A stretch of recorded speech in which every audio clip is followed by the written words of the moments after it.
नमस्कार छात्रों।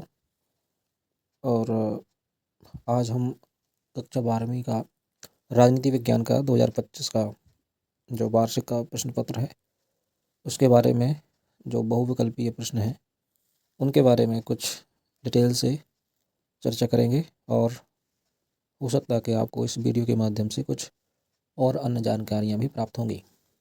केवल तथ्य नहीं, उनके पीछे का क्या आधार है और उससे क्या जुड़ी हुई स्टोरी है, उसके बारे में भी थोड़ा बहुत हम चर्चा करेंगे।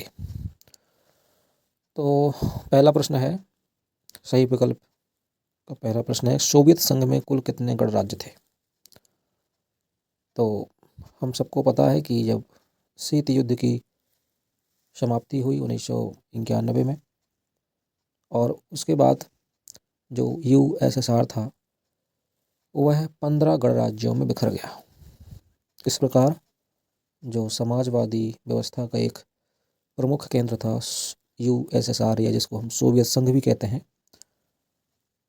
वह 15 गणराज्यों में टूट गया। इसका उत्तर हो जाएगा 15। फिर दूसरा प्रश्न है आपका, सिलोन किस देश को कहा जाता था? तो सिलोन, जिसे हम आज का श्रीलंका कहते हैं, यह उसका पुराना नाम है, तो हमें इसको ध्यान रखना है। बाकी भूटान हमारा पड़ोसी देश है, नेपाल भी और बांग्लादेश भी, तो ये हमारे महत्वपूर्ण पड़ोसी देश हैं। अगला क्वेश्चन आता है, लौह पुरुष के नाम से कौन जाने जाते हैं? तो इसका उत्तर हो जाएगा सरदार वल्लभ भाई पटेल। क्यों जाने जाते हैं? सरदार वल्लभ भाई पटेल का जो स्वभाव था वो एक दृढ़ राजनीतिज्ञ के रूप में था, एवं मुख्यतः जो ये उपाधि सारगर्भित हुई वह भारतीय रियासतों के एकीकरण के कारण हुई। हमारे देश में 565 जो रियासतें थीं आज़ादी के पहले, उनको एकीकरण करने का कार्य किया गया। वो उसमें मुख्य भूमिका थी सरदार वल्लभ भाई पटेल, और यह देश के प्रथम गृह मंत्री एवं प्रथम उप प्रधानमंत्री भी थे। इसके अलावा इनके बारे में और हम चर्चा करें तो जो राष्ट्रीय एकता दिवस अभी 31 अक्टूबर को भी पूरे देश में मनाया गया, और इनके संदर्भ में गुजरात में एक विशाल मूर्ति का निर्माण किया गया। इस रूप में ये काफ़ी अपना महत्वपूर्ण स्थान रखते हैं। इसके बाद भारत में सिविल सेवा का जनक के रूप में भी इनको देखा जाता है। महात्मा गांधी, जिनके बारे में हम पहले से ही जानते हैं, और खान अब्दुल गफ्फार खान, तो इनको सीमांत गांधी के नाम से भी जाना जाता है। हमें याद करना है कि इनका सीमांत गांधी एक उपाधि है, और इन्होंने लाल कुर्ती आंदोलन चलाया था। तो ऐसे प्रश्न आता है तो ध्यान रखना है। पंडित जवाहरलाल नेहरू हमारे देश के प्रथम प्रधानमंत्री थे, और भारतीय विदेश नीति के जनक भी माने जाते हैं। इसका भी ध्यान रखना है। अगला प्रश्न है, यूनेप का पूरा नाम क्या है? तो यूनाइटेड नेशन एनवायरनमेंट प्रोग्राम, यानी संयुक्त राष्ट्र संघ पर्यावरण कार्यक्रम। और यह जो कार्यक्रम शुरू हुआ ये 1972, और इसका जो मुख्यालय कहें या जो इसका प्रमुख कार्यालय है वो नैरोबी केन्या, ऐसा माना जाता है।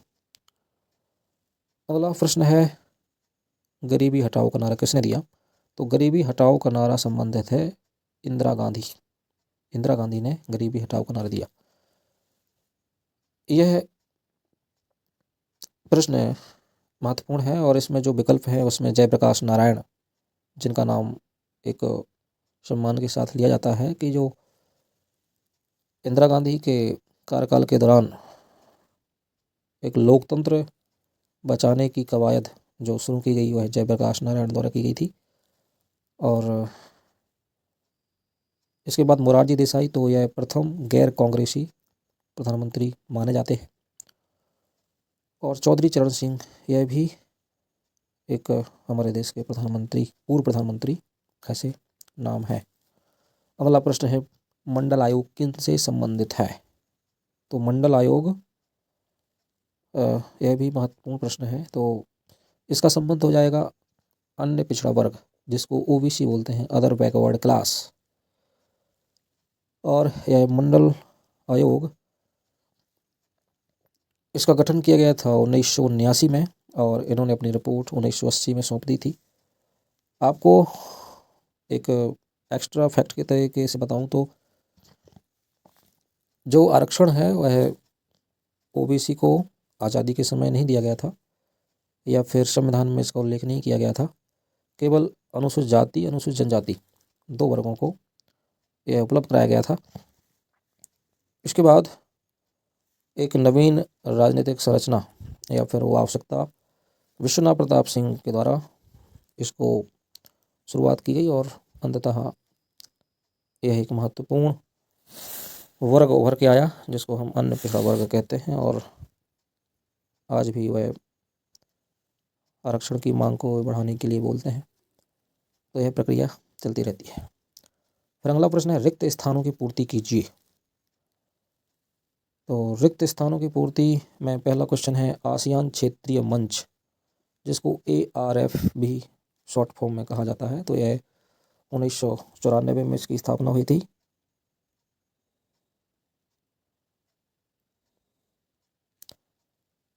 आसियान संगठन की स्थापना 1967 में हुई थी, हमें इसका ध्यान रखना पड़ेगा।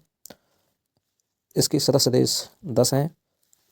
अगला प्रश्न है सुरक्षा परिषद के स्थायी सदस्यों की संख्या। तो यूएनओ में सुरक्षा परिषद के स्थायी सदस्य जिनकी संख्या 5 है, इसके अलावा 10 अस्थायी सदस्य भी होते हैं।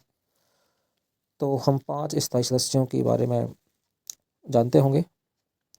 संयुक्त राज्य अमेरिका, रूस, फ्रांस, चीन और ब्रिटेन, ऐसे 5 देश हैं। फिर अगला प्रश्न, द्वितीय पंचवर्षीय योजना में किस पर बल दिया। तो आपको ज्ञात होगा कि उद्योगों एवं उत्पादन बढ़ाने पर विशेष बल दिया गया था, और यह योजना जो मॉडल पर आधारित थी वो PC महालनोबिस मॉडल था। यह भी प्रश्न पूछा जा सकता है। प्रथम पंचवर्षीय योजना हैरोल्ड डोमर मॉडल, जिसमें कृषि सिंचाई के साधन पर विशेष ध्यान दिया गया था। अगला क्वेश्चन है गुट निरपेक्ष आंदोलन का पहला सम्मेलन कहाँ हुआ था या कब हुआ था। तो बेलग्रेड 1961 में यह हुआ था। फिर अगला क्वेश्चन है सुरक्षा की अपारंपरिक धारणा को क्या कहा जाता है, यानी इसको मानव सुरक्षा कहा जाता है। अगला क्वेश्चन है यूरोपीय यूनियन से संबंधित मुद्रा। यूरोपीय यूनियन, इसका निर्माण अगर आप ध्यान कर पा रहे हो तो मॉस्ट्रिच संधि के तहत हुआ था और इसकी मुद्रा यूरो है। अगला जो सत्य का क्वेश्चन है, उसमें पहला क्वेश्चन है वैश्वीकरण के सांस्कृतिक प्रभाव केवल नकारात्मक होते हैं। यह कथन असत्य हो जाएगा, क्योंकि सांस्कृतिक प्रभाव केवल नकारात्मक नहीं होते। वैश्वीकरण में यदि एक देश की संस्कृति दूसरे देश में जाती है या वह अध्यारोपित कर लेती है या दूसरे देश की संस्कृति को आवरण में ढक लेती है, तो केवल नेगेटिव पॉइंट नहीं है, उसके द्वारा हम कुछ अच्छी चीज़ों को भी सीख सकते हैं। हम विज्ञान के विकास को सीख सकते हैं, हम नए नए जो खाद्य सामग्री है उसको सीख सकते हैं। इसके अलावा पहनावा या फिर गीत है, फिल्म सिनेमा है, साहित्य है, यह सब सांस्कृतिक प्रभाव इसके आ जाएंगे, तो केवल नकारात्मक नहीं होता है। यह कथन असत्य हो जाएगा। अगला पॉइंट है मिजो नेशनल फ्रंट के संस्थापक लालडेंगा थे। यह कथन बिल्कुल सत्य है। तो मिजोरम जो राज्य है वहाँ का एक संगठन था मिजो नेशनल फ्रंट, उसके बारे में यह कथन है। अगला पॉइंट है विश्व व्यापार संगठन की स्थापना सन 1995 में हुई। हम सबको ज्ञात है कि 1 जनवरी 1995 को WTO वर्ल्ड ट्रेड ऑर्गेनाइजेशन का गठन किया गया था और इसने गेट्स का स्थान लिया था general agreement on tariff and trade, जिसकी स्थापना 1948 में हुई थी, तो उसका स्थान लिया WTO ने। यह कथन सत्य हो जाएगा। अगला पॉइंट है भारी उद्योगों में खनिज उद्योग को शामिल नहीं किया जाता। तो क्या यह सत्य है कि असत्य है? यह कथन असत्य है। भारी उद्योगों में खनिज उद्योग को शामिल नहीं किया जाता, क्योंकि खनिज जो खनन होता है वह प्राथमिक गतिविधियों में शामिल होता है, और भारी उद्योग वहाँ होते हैं जहाँ पर अत्यधिक बड़ी मात्रा में भारी इलेक्ट्रिक या फिर कोई विशेष बड़ी मशीनरी तैयार होती है। इसके बाद अगला पॉइंट है, कारगिल की लड़ाई भारत एवं पाकिस्तान से संबंधित है। तो हमको पता है कि कारगिल की चोटी की जो लड़ाई थी और हमारे पड़ोसी देश पाकिस्तान और भारत के बीच में हुई थी। यह 1999 में हुई थी। उस समय हमारे देश के प्रधानमंत्री भारत रत्न अटल बिहारी वाजपेयी थे और हमने यह युद्ध विजय कर लिया था। अगला पॉइंट है, आपातकाल के बाद सन 1977 में लोकसभा चुनाव हुए। यह कथन बिल्कुल सत्य है। आपातकाल, जिसको जून 1975 में इंदिरा गांधी सरकार द्वारा लगाया गया था, उस समय राष्ट्रपति थे फखरुद्दीन अली अहमद। तो यह एक महत्वपूर्ण प्रश्न है और लगभग 24 महीने के आपातकाल के बाद यह लोकसभा चुनाव हुए थे, इसलिए यह क्वेश्चन बना हुआ है। सही जोड़ियाँ बनाइए। तो सही जोड़ियों में पहला पॉइंट है शॉक थेरेपी। तो शॉक थेरेपी में क्या हो जाएगा आपका, यह कब लाई गई? सी, यानी 1990 में, क्योंकि सोवियत संघ की व्यवस्था को बदलने के लिए, वहाँ सुधार करने के लिए, आघात जिसको बोलते हैं, तो कुछ सुधार हुए, कुछ उसके दुष्परिणाम हुए, ये हमने पढ़ा है।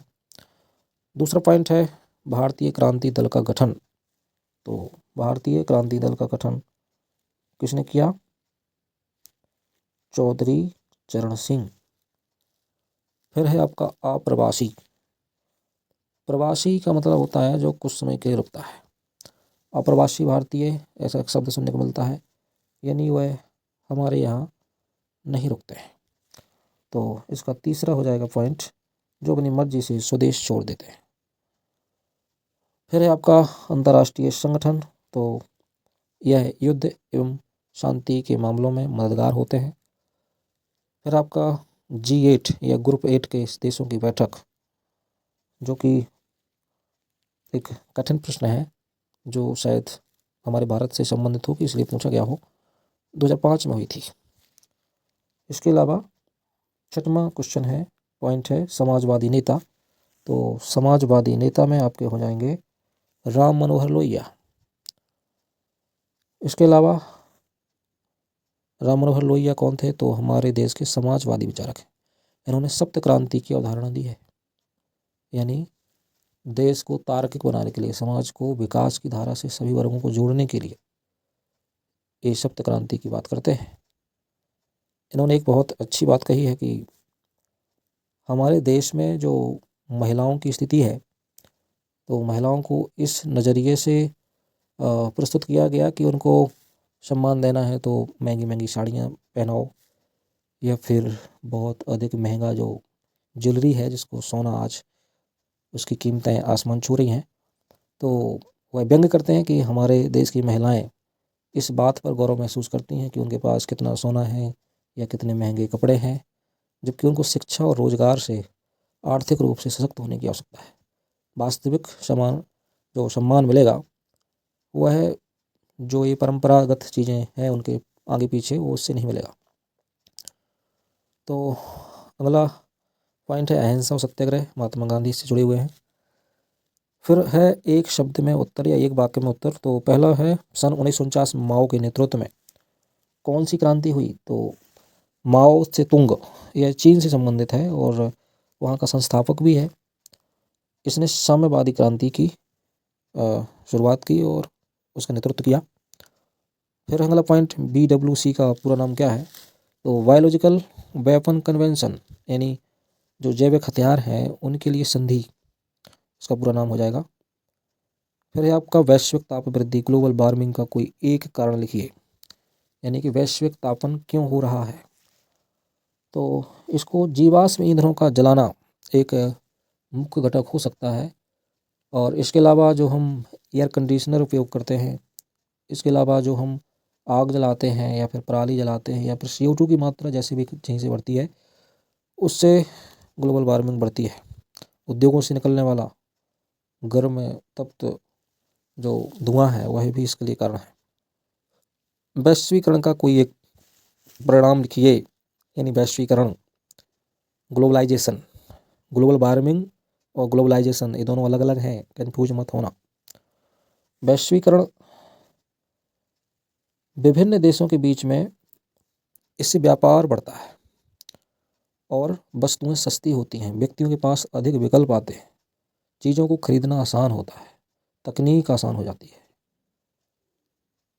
वैश्वीकरण के बारे में हम जानते हैं कि इसने पूरे विश्व को एक ग्लोबल विलेज यानी एक वैश्विक गांव के रूप में बदल दिया है। जैसे गांव के बीच में, दो गांव के बीच में कोई बॉर्डर नहीं होती, कोई भी व्यक्ति आ जा सकता है। वहाँ के लोग, वहाँ की वस्तुएं, वहाँ की संस्कृति, ये आपस में मिलने जुलने का एक जो नया एक कॉन्सेप्ट आया है वैश्वीकरण, इसने पूरी दुनिया को बदल दिया है। फिर है आपका वर्ष 2000 में बने 3 राज्यों के नाम लिखिए। तो यह है आपके छत्तीसगढ़, उत्तराखंड एवं झारखंड। यह 3 राज्य सन 2000 में बने थे। गुट निरपेक्षता का क्या अर्थ है? तो गुट निरपेक्षता हमारी भारतीय विदेश नीति की महत्वपूर्ण विशेषता है और इसके बारे में किसी भी शक्ति गुट के साथ औपचारिक रूप से संबद्ध नहीं होना। लेकिन इसका अर्थ यह नहीं है कि वह तटस्थ ही रहेगा, वह किसी भी ग्रुप में नहीं जाएगा। यदि जो उचित उसको लगेगा या जो नैतिक होगा उसके पक्ष में भारत खड़ा रहेगा। इसको बोलते हैं गुट निरपेक्षता। इसके जो शुरुआती सिद्धांतकार हैं उसमें कुछ नाम आते हैं। तो हमारे देश के प्रथम प्रधानमंत्री जवाहरलाल नेहरू, इसके अलावा एक नासिर हैं और यूगोस्लाविया के भी एक नेता है, और मिस्र के, इंडोनेशिया की सुकर्णो हैं और टीटो, ऐसे नाम हैं, तो इनको ध्यान में रखना है।